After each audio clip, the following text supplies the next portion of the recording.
so I spent most of my time just cooking a few meals to fill up the freezer for the next 6 weeks. So, what are we doing for the next 6 weeks? Well, I've got the next 6 weeks off work, off my main job, so I'll be working here on the farm. So we're going to be doing a range of jobs from fixing the fences, finishing off the last couple of bits and pieces in the veggie patch, building the aquaponics system, and the bigger worm farm. I want to make a worm farm out of one of those IBCs.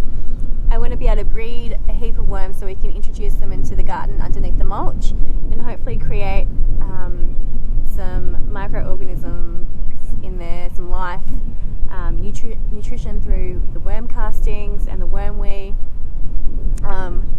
And hopefully adding the worms will encourage a range of other insects and microorganisms to inhabit the veggie patch.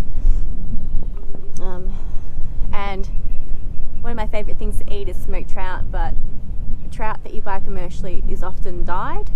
They put a dye in the food, and you can't guarantee what they've eaten, and if there's any chemicals in them. So if we can grow our own in an aquaponic system, hopefully we can have some beautiful natural trout. So that's the goal. We could put them in the dams, but we all suck at fishing and we don't know if the wildlife, the eels and the platypus and ducks and other birds would eat the fingerling trout. So we know that if we put them in an aquaponic system, we can 100% harvest them and keep an eye on them and see if they're thriving or not. We also, we're building the kids a cubby house for Christmas, and so that will take up a bit of our time. Just some general maintenance stuff around the farm. They just service the cars and fix up the trailer. There's a few broken welds and fix the trailer brakes in the trailer, and might need to move the pigs at some stage soon because they're starting to get through all the grass. And I found an entire boar today for free. He's a mini boar, which is perfect because our girls are mini pigs, and that's about an hour away. So we're going to go have a look at him on Saturday, and hopefully he's the right fit, he's the right height.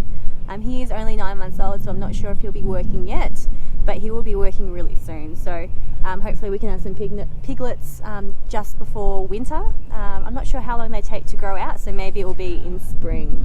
Yeah. So the gestation's 3 months, 3 weeks, 3 days, but I don't know at what age we would harvest the meat.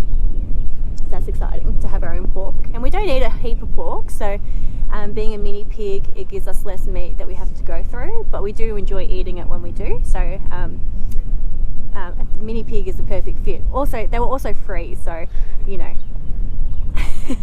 couldn't knock it up, pass it up, whatever. Knock it up. I'm not knocking it up. But they've been pretty good pigs. They haven't caused us too many headaches, so we'll see how we go. Hopefully the mini pig is the same as a full-size pig, it's just a smaller size. You got to do the fences as well. Yeah, it's probably a good week, maybe even close to 2 weeks, just fixing up some of the boundary fences.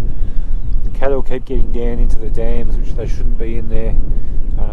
The fences down there are really deteriorated, and I haven't even had a chance to get down there yet. Been here just over 6 months, and not yet 6 months. 6 months in a few weeks. Okay, not far off 6 months, and yeah, it's an important job to keep them away from the dams so they don't keep mucking up all the water and ruining the dam walls and stuff. We should probably look at the blackberries as well and try and figure out a way to get rid of the blackberries. Yeah, definitely. We want to go an all natural route, but there's just so many of them, we don't know if we can handle it naturally at this stage. But we'll do a little bit of research.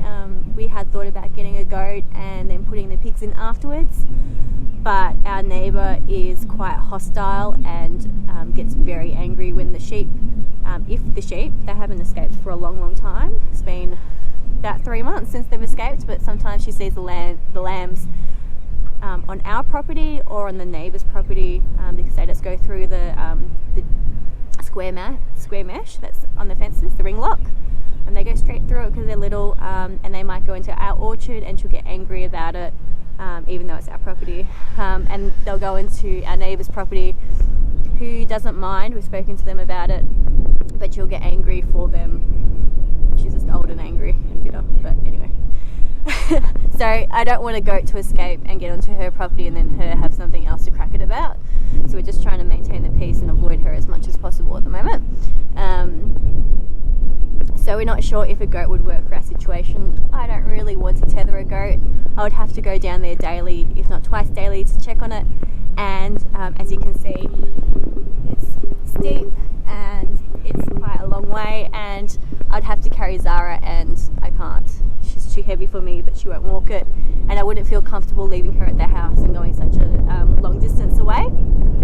So I'm not sure if goats would work for us, but if you guys have any other solutions for blackberries that doesn't involve chemicals, would be really interested in hearing about it. Yeah, can you think of anything else that we've got to do in there? Oh, we want to paint our bedroom. It's this horrible purple.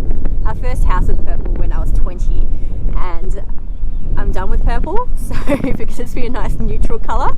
So that's one of the jobs. If it rains or if it's too hot or something, we just don't feel like being outside, we'll do some painting in our bedroom. And need to do a little bit more work on the workshop. Just finish removing the floor in the old shearing shed. The man cave. And start prepping it ready for a concrete floor to go down, so I've got somewhere to work on the vehicles through winter and a bit of a workshop and stuff. So, but that's not high on the priority list. Well, not for that. That's it, guys. We better get inside. I'm shivering because it's getting quite cool tonight, even though we are a few days away from summer. It's not usually this cold in Australia at this time of year, but we've had a cold snap, which has been good because it's brought rain with it, and we really needed it. Not just us, but all the farmers around this area. So hopefully when the weather warms up in the next few weeks, that we'll get some amazing spring growth, even though it won't be spring, but I'll be able to get our animals through summer. Anyway, we'll see you guys tomorrow. I'm not sure what we have on the cards.